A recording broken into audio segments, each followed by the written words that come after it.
আজ আমাদের 124তম আড্ডা মায়া। আপনারা দেখছেন ঘর আলো করে রয়েছে আমাদের সাথে আমাদের খুব খুব প্রিয়, আমাদের ভীষণ কাছের বেনুদা শুভসাচী চক্রবর্তী। 124th আড্ডা আমাদের আজকে। যেটা বলি, বেনুদা ছবি আমরা দেখব, উনি ট্রাভেলার, উনি ওয়াইল্ড লাইফ নিয়ে ছবি তোলেন এবং বহু বহু বহু জঙ্গল ঘুরেছেন। আজকে খুব ভালো লাগছে যে এখানে আপনাদের সকলের মধ্যে আমি আসতে পেরেছি এবং ছবি দেখানোর সুযোগ পাচ্ছি।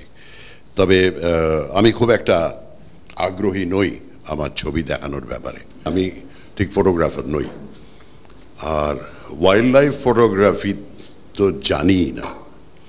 ওয়াইল্ড লাইফ ফটোগ্রাফার আমাকে অনেকে বলে, কিন্তু সেটা ভুল বলেন। কারণ ওয়াইল্ড লাইফ ফটোগ্রাফি করতে গেলে যে সময়টা দেওয়া দরকার, যে অধ্যাবসায় দরকার, যে সময়টা ওখানে দেওয়া দরকার, তার একটাও আমার নেই। প্রথমত ফটোগ্রাফি আমি শিখিনি। আমি ছোটোবেলায় বাবা একটা বক্স ক্যামেরা কিনে দিয়েছিলেন, সেইটার থেকে শুরু। 1995-তে আমার একটি অটো ক্যামেরা ছিল, অটো ওয়াইন্ড রিওয়াইন্ড। সেইটা নিয়ে জঙ্গলে গিয়ে আমি মুগ্ধ হয়ে গিয়েছিলাম। আমার ছবিগুলোর জন্য নয়, জন্তু জানোয়ারকে দেখে, জঙ্গল দেখে।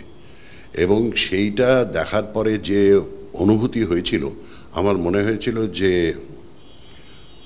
এর থেকে ভালো বোধহয় আর কিছু হতে পারে না।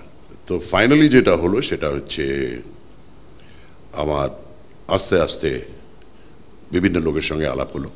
3 জন লোকের নাম করতেই হয় যারা আমাকে সাংঘাতিকভাবে সাহায্য করেছিলেন ছবি তোলা নিয়ে। একজনের নাম হচ্ছে প্রণব বসু। প্রণব বসু কয়েক মাস আগেই মারা গেছেন, কিন্তু প্রণব বসু তার নিজের ক্যামেরা লেন্স আমাকে দিয়ে দিয়েছিলেন, বললেন যান, চলে যান, যেখানে যাচ্ছেন যান, ছবি তুলে আনুন। তো উনি আমাকে খানিকটা গাইড করেছিলেন how to take good photographs.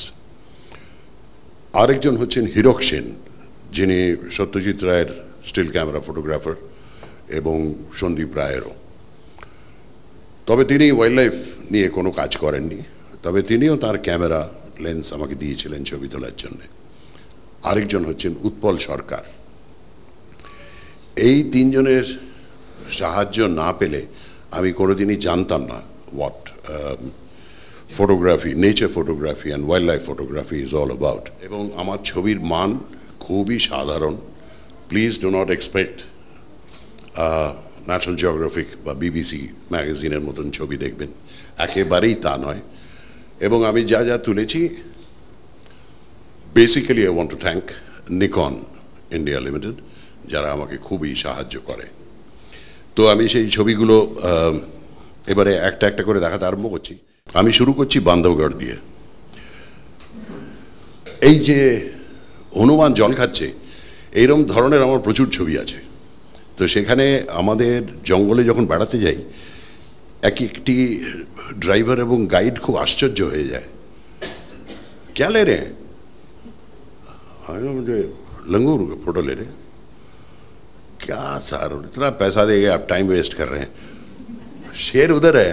जी जंगल में सिर्फ शेर नहीं है और बहुत कुछ है, और जंगल सिर्फ शेर का इलाका नहीं है, सबका है।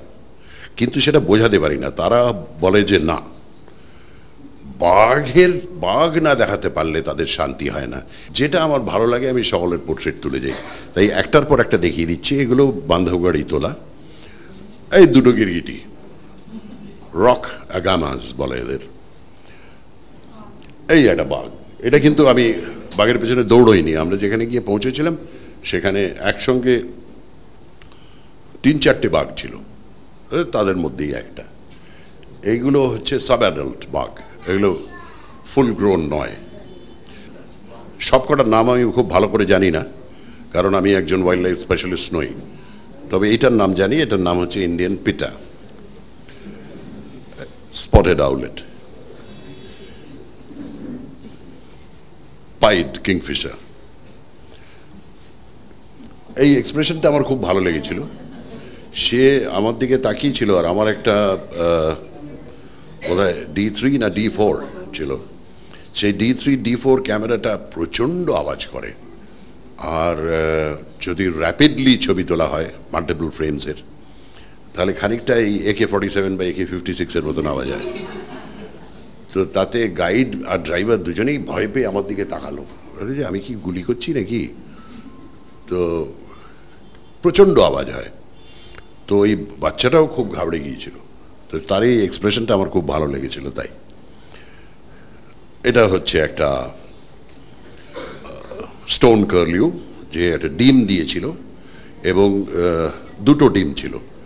আমাদের গাড়ি তার এত কাছেও গেল, তবুও সে উড়ল না, কারণ তার নিজের প্রাণ যায় যাক, কিন্তু বাচ্চাগুলো যেন বেঁচে যায়, এই হচ্ছে তার ডেডিকেশন।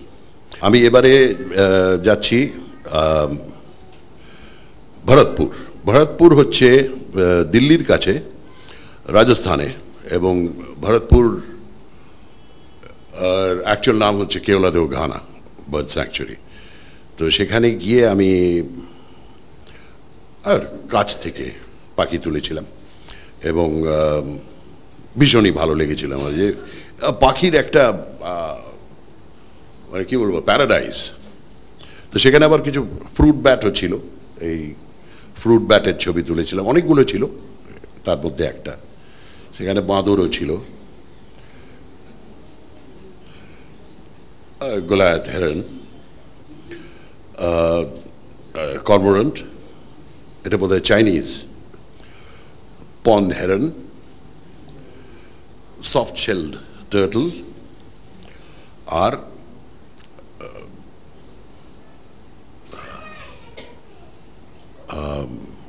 নামটা কি ভুলে যাচ্ছি, আমাদের পার্পল মুরহেন, করবেট। আমাদের এ বলল যে একটা বাঘ আছে ওখানে, বাঘটা বেরোবে, চলুন ওখানে যাই। সেখানে গিয়ে দেখি অসংখ্য গাড়ি অপেক্ষা করছে, এবং রামগঙ্গা নদীর এপাশে একটা টিলার ওপরে, আর রামগঙ্গা নদীর ওপার থেকে একটা বাঘ নাকি ক্রস করবে। তাই সবাই ওয়েট করছে, আমরাও ওয়েট করলাম। প্রায় আধ ঘন্টা ওয়েট করার পর একটা বাঘের ছবি পেয়েছিলাম। এটা অবশ্য জ্যাকল,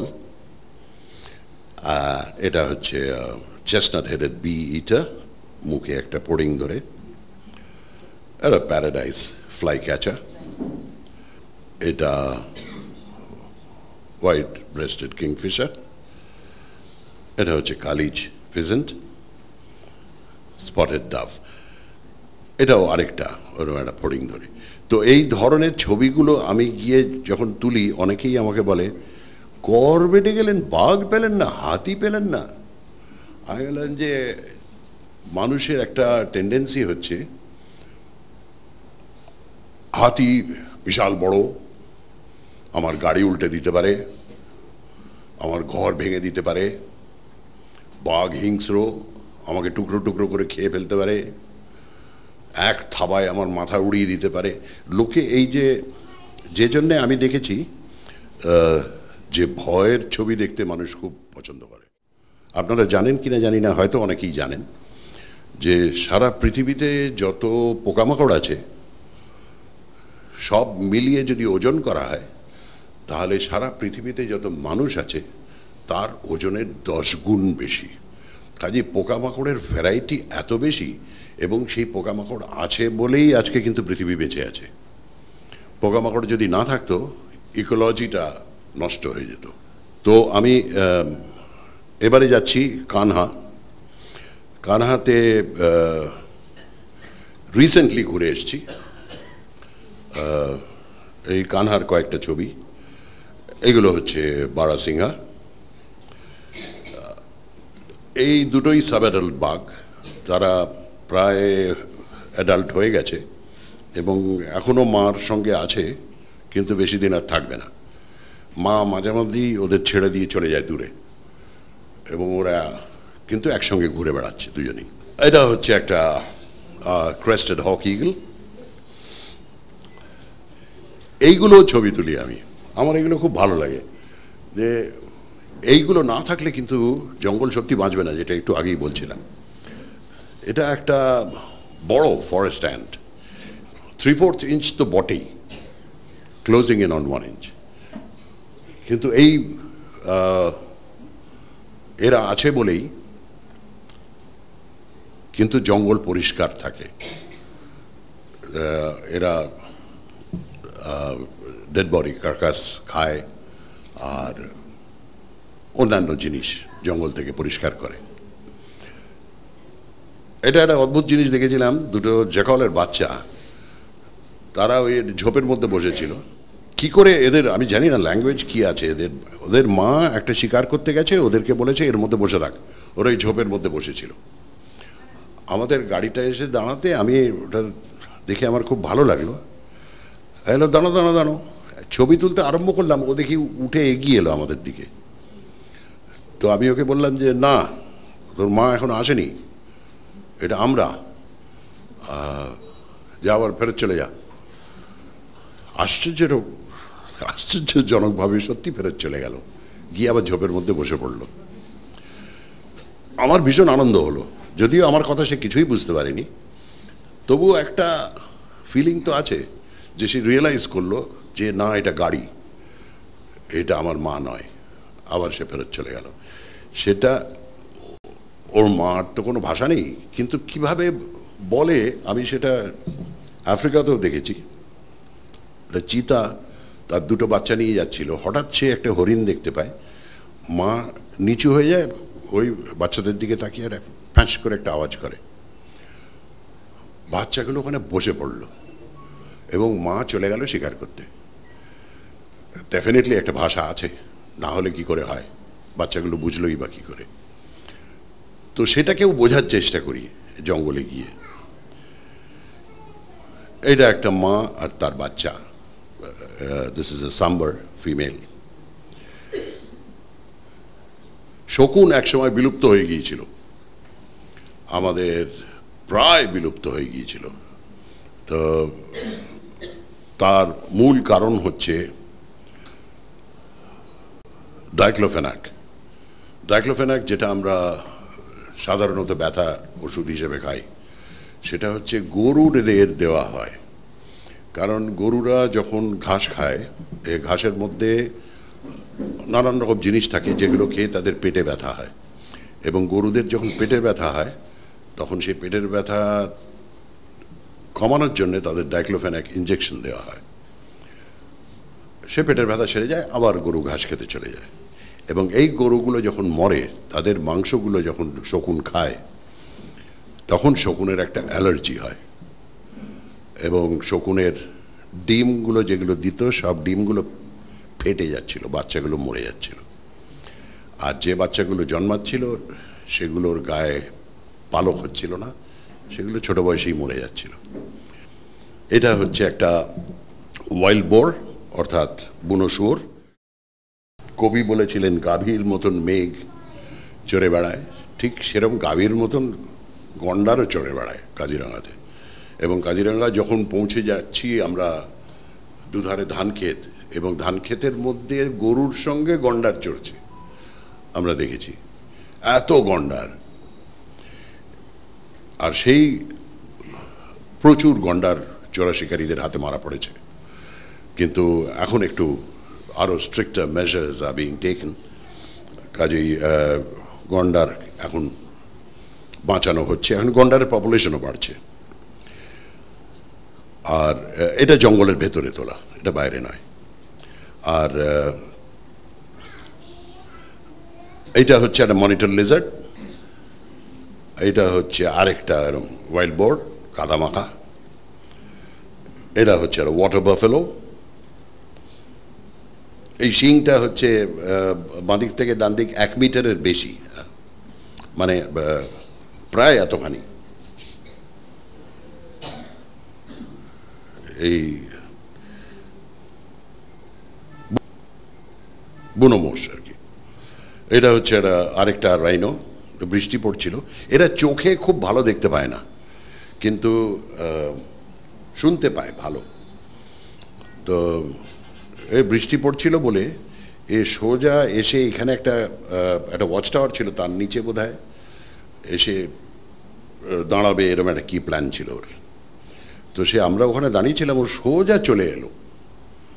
সে যখন অনেক কাছে চলে এসছে আমরা ভয়ে দৌড়ে চলে গেলাম, ওয়াচ টাওয়ারে উঠে গেলাম, এবং ওখানে ফরেস্ট গার্ড ছিল, তারা একটু হাততালি দিল, চিৎকার করলো। তখনও বুঝলো যে এখানে লোকজন আছে, আবার দাঁড়িয়ে গেল, দাঁড়িয়ে আবার জঙ্গলে চলে গেল। তো একটা দৃশ্য, এই 3 টনের জিনিসটা মানে আমাদের ওয়াচ টাওয়ারে উঠলেও আমরা খুব একটা সেফ নয়, কারণ ওয়াচ টাওয়ারটাকে ধাক্কা মেরে ফেলে দিতে পারে এরকম একটা। এটা একটা হাতি কাজিরাঙ্গার, এটা হচ্ছে একটা বার্কিং ডিয়ার,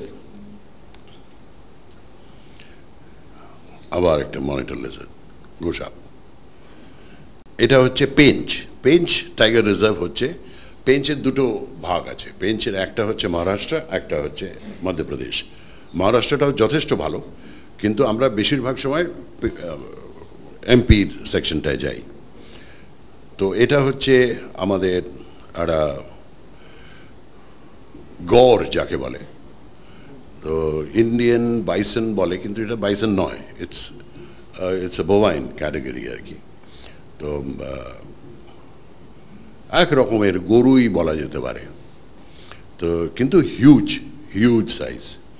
এদের যে মেলগুলো হয় তাদের অনায়াসে 1 টন ওজন হয়, আর ফিমেলদের অ্যাবাউট 700 কিলোস এরম হয়। কিন্তু এগুলো সাংঘাতিক, খুব বড় বাঘ না হলে এদের মারতে পারে না। লেপার্ড টেপার্ড তো মারতে পারেই না, কিন্তু একবার যদি বাঘ মারতে পারে তাহলে বাঘের 7 দিনের জন্যে খাওয়া নিশ্চিন্ত। এগুলো হচ্ছে ইয়েলো ফুটেড গ্রিন পিজন। এইটা হচ্ছে একটা নীলগাই।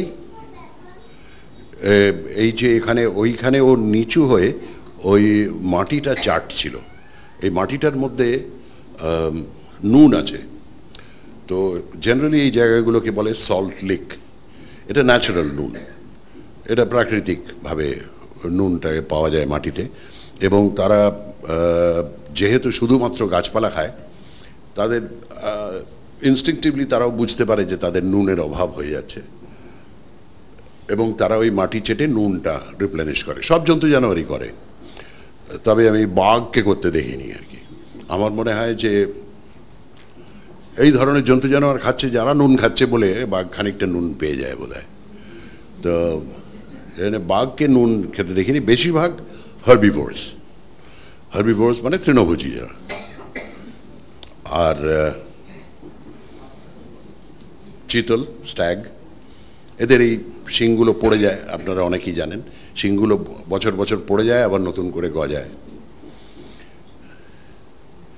এইটা হচ্ছে একটা স্কপস আউল। স্কপস আউলটা আমাকে দূর থেকে দেখাচ্ছে, অথচ আমি দেখতে পাচ্ছি না। আমার দেখে মনে হচ্ছিল এই যে গর্তগুলো আছে দেখতে পাচ্ছেন, এইটা মনে হচ্ছিল যে চোখ, আর এইটা মনে হচ্ছিল কান। এইটা একটা কান, এইটা একটা কান। বললো, আমি বললাম যে তা ওটা পেঁচা হবে কেন? বললো না ওটা নয়, পাশেরটা। পাশে তখন আমি দেখলাম, আরে হ্যাঁ, আমি ওটাকে ভাবছিলাম গাছেরই একটা অংশ। তো এইটা হচ্ছে ওদের একটা অসাধারণ কামোফ্লাজ, স্কপস আউল। আর এরা ওই বেশিরভাগ সময় চোখ বন্ধ করে বসে থাকে। বেশি আমার অনেকগুলো ক্যামেরার শাটারের আওয়াজে এর চোখ খুলেছিল, তাও একটা চোখ খুলে দেখলো করে আবার বন্ধ করে নিল। তো এইটা হচ্ছে আমাদের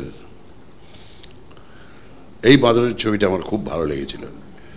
ও হ্যাঁ, কিসের এত চিন্তা ওর বুঝতে পারছিলাম না। তো ও গাছ থেকে নেমেছিল এবং ওর মা ওকে একটা চড় মেরেছিল, তো আবার দৌড়ে উপরে উঠে গিয়ে মাথায় হাত দিয়ে বসে পড়লো আর কি।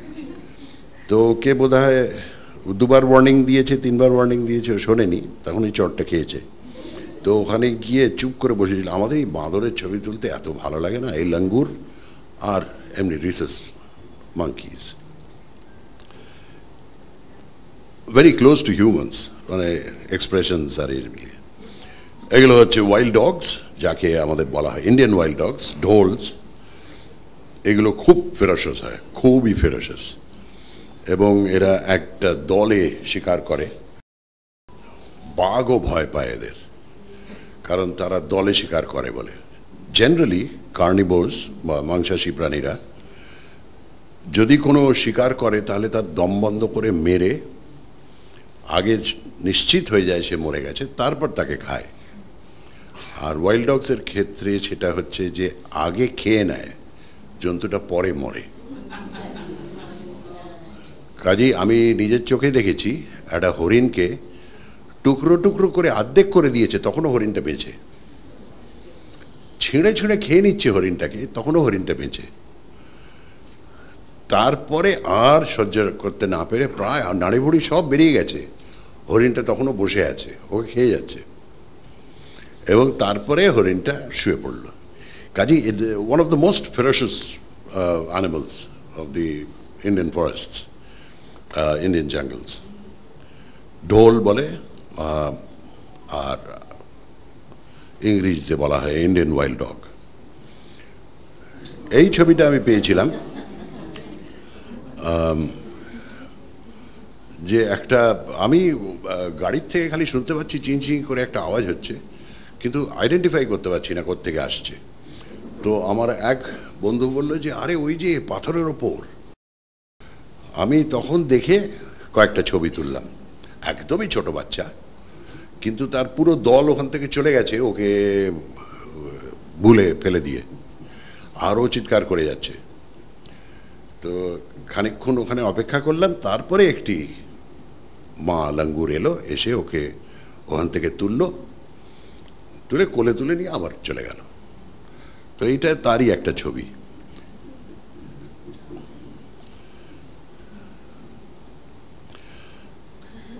এরপরে আসছি রণথম্বোর।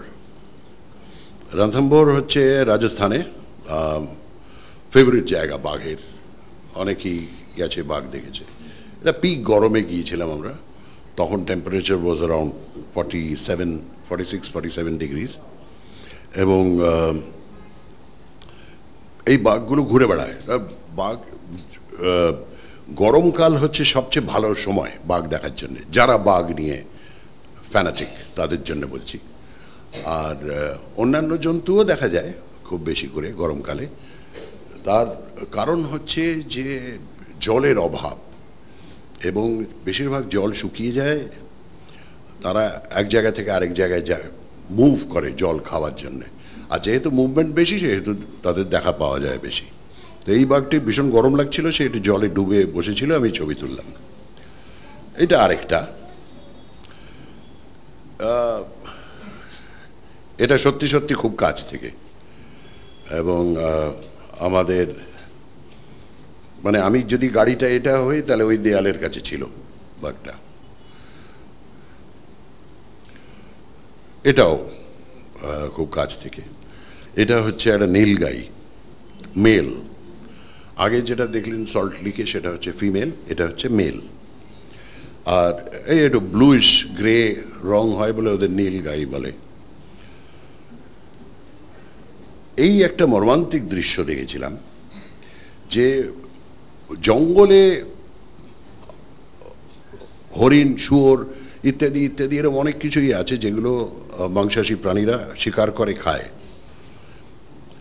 কিন্তু রণথম্বোরে আমি জানি না, একটা জায়গা দিয়ে সেখানে পেছনে কিছু গ্রাম আছে, সেই গ্রামে কিছু কুকুর আছে, এবং এই কুকুরগুলো অভ্যস্ত হয়ে গেছে হরিণ শিকারে।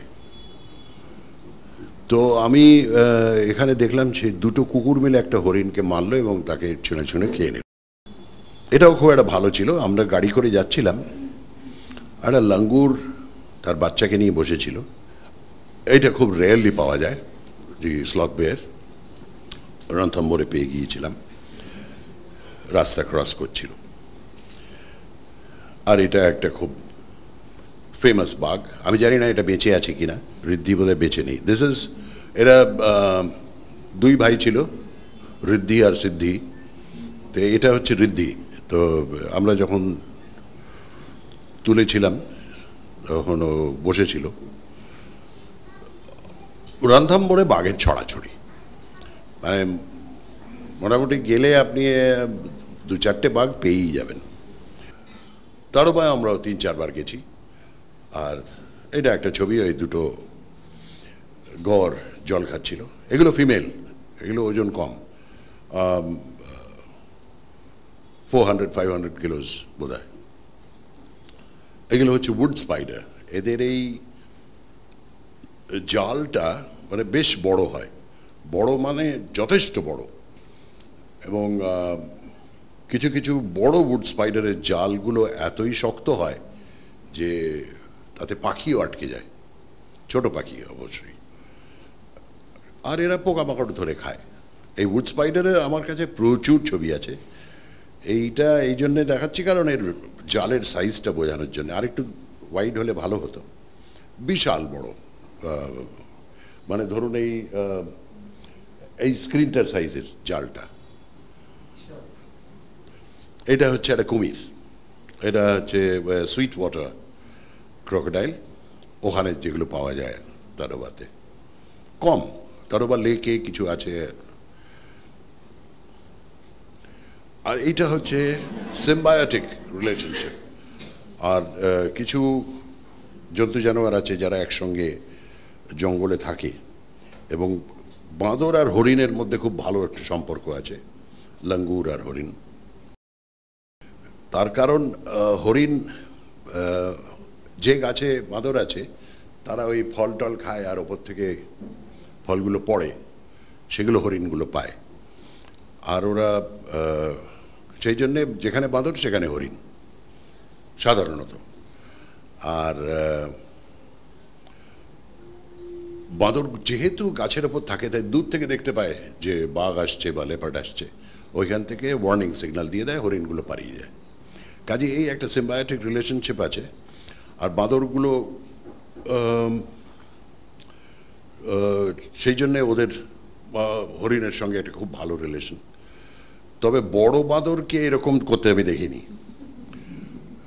তো তারা এরকম করে হরিণ পাশ দিয়ে চলে যায় ঠিকই, কিন্তু ছোটগুলো কেন জানি না ছোটবেলার থেকেই ওদের হরিণকে দেখে এমনই হয়েছে যে এরা ওর সঙ্গে খেলা করছে, পা ধরে টানছে, এর কান ধরে টানছে, হরিণটা কিছুই বলছে না।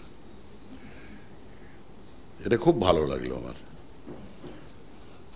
সাধারণত লেপার্ড খুব ভেরি শাই অ্যানিমাল, এবং মানুষ দেখলেই পালিয়ে যায়। সব কিছুর থেকে একটু দূরে থাকে এবং লুকিয়ে থাকে, লুকিয়ে শিকার করে। এই একটা তাড়োবায় একটা সাব-অ্যাডাল্ট লেপার্ড দেখেছিলাম, যে আমাকে গাইড বলেছিল যে একেবারেই ভয় পায় না। এ কিন্তু বয়স বেশি নয় এর, just about a year old or so, কিন্তু এ অসম্ভব সাহসী। এবারে যেটা আরম্ভ করেছে, এর যে অন্যান্য ভাই বোন যারা আছে তারা ধারে কাছে আসে না, গাড়ি দেখলেই পালিয়ে যায়। কিন্তু এ দেখি এরকম করে বসে থাকে, সবাইকে লক্ষ্য করে, পোজ দেয়, ছবি টবি হয়ে গেলে সে আবার গাড়ির কাছে এসে গাড়িটাকে শুকে আবার চলে যায়। তো অসম্ভব সাহসী, এরকম এত সাহসী লেপার্ড জেনারেলি দেখা যায় না। আর এইটা হচ্ছে একটা ওই কি আউল বলে,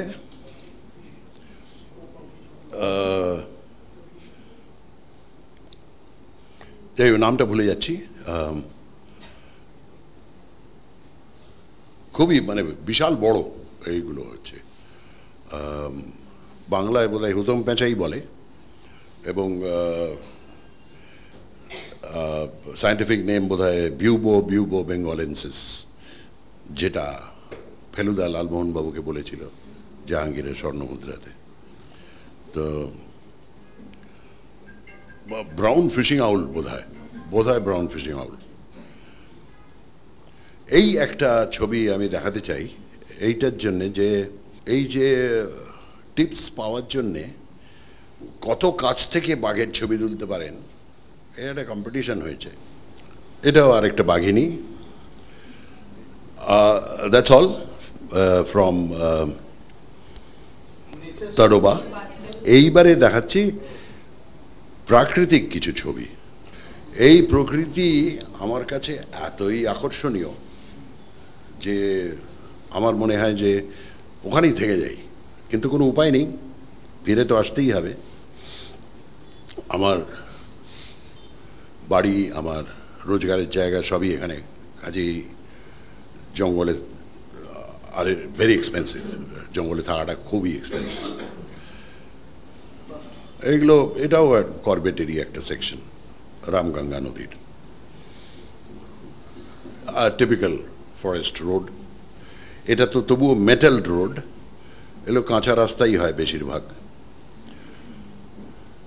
এইরকম কাঁচা রাস্তা হয় সাধারণত।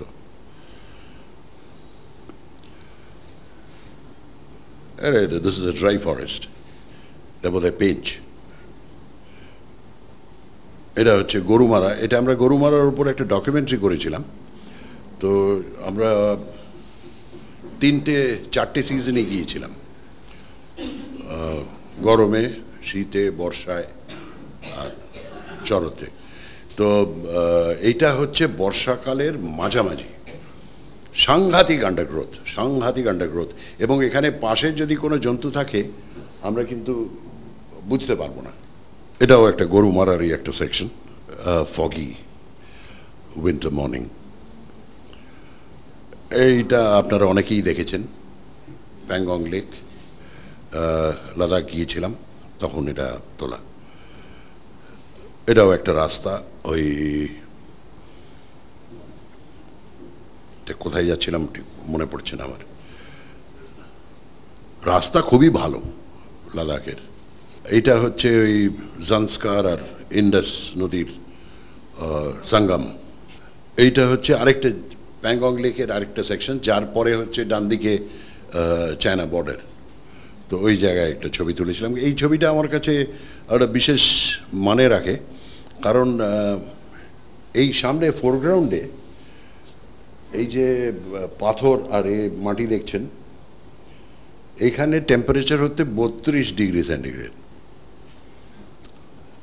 এইখান থেকে এগিয়ে গিয়ে জলের ধারটা হচ্ছে অ্যাবাউট 25 ডিগ্রি, জলটা হচ্ছে প্রায় 10 ডিগ্রি। আর ওই পাহাড়ের বেসটা হচ্ছে এই জায়গাটা, পাহাড়ের বেসটা, এইখানে টেম্পারেচার হচ্ছে বিটুইন 0 and +5, আর এখানে টেম্পারেচার -35।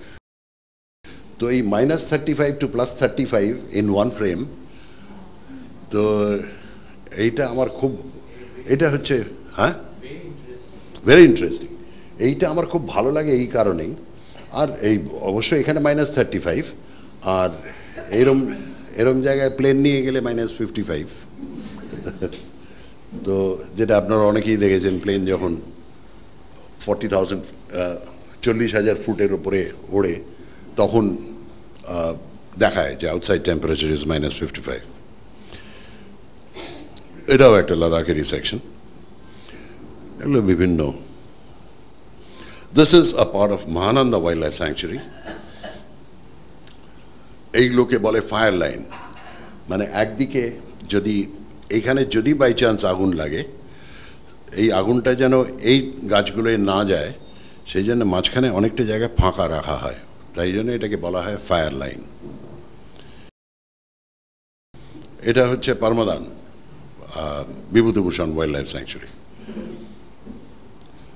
এটা হচ্ছে পেঞ্চ। এইটা হচ্ছে আপনারা অনেকেই দেখেছেন মেঘালয়ের নককালিখাই ফলস। আমরা যখন গিয়েছিলাম তখন একেবারেই জল ছিল না। এটা সুন্দরবন। এটা হচ্ছে নর্থ বেঙ্গল। আমরা যাচ্ছিলাম আসামে, তখন আসাম বর্ডারের কাছে এটা সানসেট হচ্ছিল। আমি এখানে দাঁড়িয়ে ছবিটা তুললাম। আমাকে দেখা যাচ্ছে না, কিন্তু আমার কাঁধগুলো দেখা যাচ্ছে, এই যে এখান দিয়ে বেরিয়েছে। আমি গাছের আড়ালে দাঁড়িয়ে, তো এইখানে দাঁড়িয়ে ছবিটা তুলেছিলাম, এই গাছের গুঁড়ির আড়ালে। এইটা হচ্ছে তাডোবা। এইটা আমার খুব ইন্টারেস্টিং লাগে। তেলিয়া লেক জায়গাটার নাম। আপনারা লক্ষ্য করবেন যে এত রঙের ঘাস আমি জীবনে কোনোদিন দেখিনি। এত রঙের ঘাস, আর ঘাস যে পিঙ্ক হতে পারে সেটা আই কুড নেভার ইম্যাজিন। যে কত shades of green, red, yellow, এটা কিন্তু এই তেলিয়া লেকেই পাওয়া যায় তাডোবায়। আর one of my favorite nature shots to show that কত রকমের রঙের ঘাস হয়। আমার মনে হয় এই অবধি থাক, আর কিছু আমি আনিও নি। তো শুধু এইটুকু বলবো যে জঙ্গল দেখব বলে জঙ্গল যেন ধ্বংস না করে দিই, আমাদের কারণে পশু পাখি যাতে মারা না যায়। কারণ তারা না থাকলে জঙ্গল থাকবে না, জঙ্গল না থাকলে অক্সিজেন আসবে না, অক্সিজেন না থাকলে আমরাও থাকবো না। তো আপনারা কজন জানেন আমি জানি না, একটা মানুষ সারা জীবনে যত অক্সিজেন কনজিউম করে সেটা অ্যাভারেজ লাইফ আমি বলছি, সে অ্যাবাউট 65-70 ইয়ার্স। সেই অক্সিজেনটা যদি বাজারে কিনতে হয় তাহলে আপনাকে খরচা করতে হবে মিনিমাম 5 কোটি টাকা, যেটা গাছগুলো ফ্রিতে দেয়। তো সেই জিনিসটা যদি আমরা একটু মাথায় রাখি তাহলেই গাছ কাটাটা বন্ধ হয়।